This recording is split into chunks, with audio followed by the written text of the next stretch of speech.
মাথাভাঙ্গা এলাকার বেশ কিছু হারিয়ে যাওয়া মোবাইল ফোন ফিরিয়ে দিল মাথাভাঙ্গা থানার পুলিশ। পুলিশ জানিয়েছে, ফোন হারিয়ে যাওয়ার অভিযোগ পাওয়ার পর সেগুলো উদ্ধার করা হয়। আজ হারিয়ে যাওয়া মোবাইল ফোনগুলো তুলে দেওয়া হয় মোবাইল ফোনের মালিকের হাতে।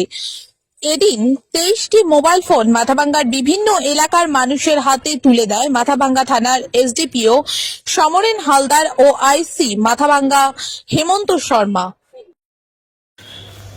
শুক্রবার যে আমরা বিভিন্ন থানায় যে মিসিং মোবাইল থাকে সেগুলো আমাদের যে থানার প্রত্যেকটা থানায় যে একটা টিম থাকে সেই টিম তারা বিভিন্ন টেকনিক্যাল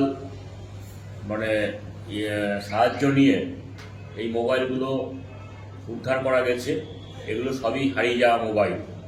আজকে টোটাল আমরা 23টা মোবাইল হারিয়ে যাওয়া মোবাইল আমরা যারা এই মোবাইলগুলো যারা খুব তাড়াতাড়ি তাদের হাতে ফিরিতে সমর্থ হব।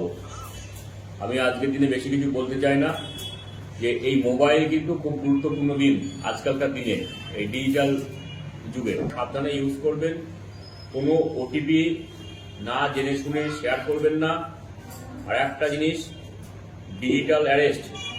এই যে ডিজিটাল অ্যারেস্ট বলতে নিজেকে পুলিশের পরিচয় দিয়ে বা কোনো একটা গভর্নমেন্ট পুলিশ এজেন্সি বা পুলিশের পরিচয় দিয়ে, গভর্নমেন্ট সংস্থার পুলিশের পরিচয় দিয়ে, ভুয়ো পুলিশের পরিচয় দিয়ে আপনার মোবাইলে ফোন আসতে পারে, হোয়াটসঅ্যাপ কল আসতে পারে, ভিডিও কল আসতে পারে।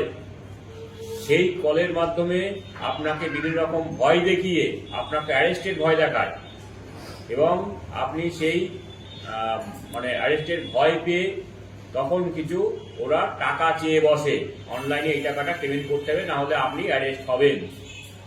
সুতরাং এইসব প্রতারণার চক্রের শিকার হবেন না আপনারা। এগুলো ভুয়ো। যদি কোনো এরকম লিগাল অ্যাকশন নেওয়ার কথা বলে মোবাইল ফোনের মাধ্যমে বা হোয়াটসঅ্যাপ ভিডিও কলের মাধ্যমে, আপনার সরাসরি নিকটবর্তী থানায় যোগাযোগ করবেন, আমাদের সঙ্গে যোগাযোগ করবেন, কিন্তু নিজে থেকে ডিসিশন নেবেন না। ঠিক একই কথা আরেকবার বলছি, যে কোনো মোবাইলে যে